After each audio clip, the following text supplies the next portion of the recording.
अगर आप लोग भी ये सोचते हैं कि डायमंड कोयले से बनता है तो आप लोग शायद गलत हैं। चलो थोड़ा फैक्ट चेक कर लेते हैं।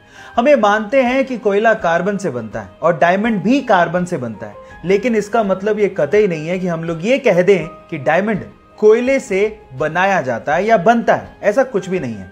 मैं आपको आपकी जानकारी के लिए बता दूं कि जो कोयला होता है वो अर्थ से 2 या 3 किलोमीटर नीचे पाया जाता है और उसके साथ कुछ मेटल की इंप्योरिटीज भी होती हैं। लेकिन डायमंड एक्चुअली अर्थ से 90 किलोमीटर नीचे बनता है और ये तब बनता है जब कार्बन बहुत ज्यादा टेम्परेचर और प्रेशर पे कंप्रेस हो जाता है ना। ये इंटरेस्टिंग फैक्ट। इसका मतलब ये हुआ कि डायमंड कोयला नहीं है। ये आप लोग ध्यान रखिएगा। ये इंटरेस्टिंग फैक्ट आपको कैसे लगा चैट सेक्शन में लिखना मत भूलिएगा।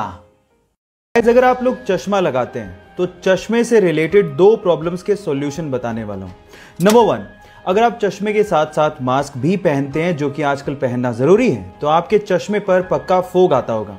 इन दैट केस आप क्या करिए, साबुन लीजिए, गीला नहीं सूखा, और उस सूखे साबुन को थोड़ा सा अपने चश्मे के जो मिरर्स हैं, जो ग्लास हैं, उसके ऊपर लगा दीजिए और उसके बाद उसे सूखे कपड़े से साफ कर लीजिए।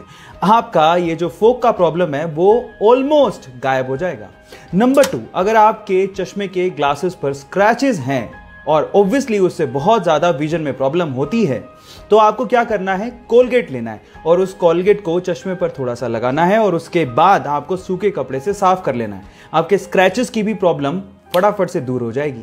ये 2 इंटरेस्टिंग लाइफ सेविंग चश्मा हैक्स आपको कैसे लगे चैट सेक्शन में लिखना मत भूलिएगा।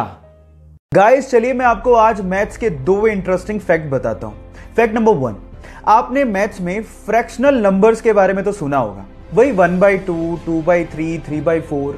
तो मेरा सवाल ये है कि जो बाई है, ये जो हॉरिजॉन्टल लाइन है, इसे क्या बोलते हैं? आपने आज तक कभी नहीं सोचा होगा कि इस हॉरिजॉन्टल लाइन का भी कोई नाम है।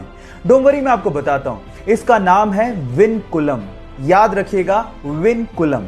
फैक्ट नंबर 2, 0 अकेला ऐसा नंबर है जो कि रोमन संख्या में रिप्रेजेंट नहीं किया जा सकता, है ना। Interesting fact. ये दोनों फैक्ट आपको जान के कैसा लगा चैट सेक्शन में लिखना मत भूलिएगा। गाइस व्हाट्सएप पे टेक्सटिंग कर करके हमें शॉर्ट फॉर्म को यूज करने की इतनी आदत हो गई है कि आजकल स्टूडेंट्स अपने कॉलेज और स्कूल के असाइनमेंट्स में भी शॉर्टकट्स यूज कर रहे हैं और जो लोग ऑफिसेज जाते हैं वो अपने ईमेल्स में भी शॉर्टकट्स यूज कर रहे हैं।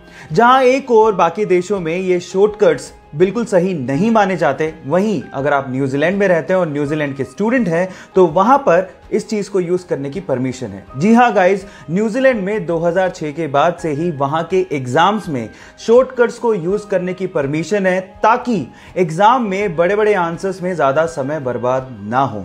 क्या आप लोगों को भी लगता है कि हमारे देश में भी एग्जाम्स में शॉर्टकट्स को यूज करने की परमिशन होनी चाहिए? चैट सेक्शन में लिखना मत भूलिएगा। Albert Einstein the great scientist, जब वो जिंदा थे ना तो उनके खिलाफ एक बुक छापी गई जिसका नाम था 100 authors against Einstein.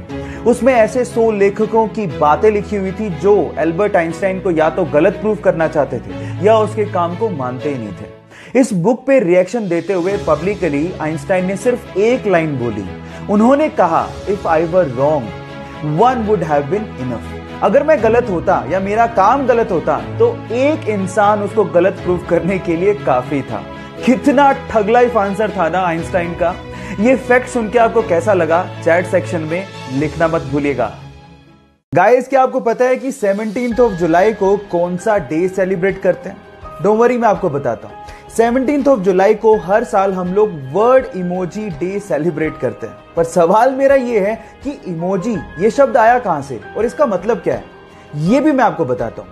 Actually emoji एक जापानीज वर्ड है जिसमें ई का मतलब होता है पिक्चर और मोजी का मतलब होता है कैरेक्टर या फिर लेटर। अब ये तो आपको पता ही होगा कि इमोजीज स्मॉल डिजिटल आइकन्स या फिर इमेजेस होती हैं जिनको हम लोग इलेक्ट्रॉनिक कम्युनिकेशन में आइडियाज को या फिर इमोशंस को एक्सप्रेस करने के लिए करते हैं। ये नॉलेज आपको कैसे लगी चैट सेक्शन में लिखना मत भूलिएगा।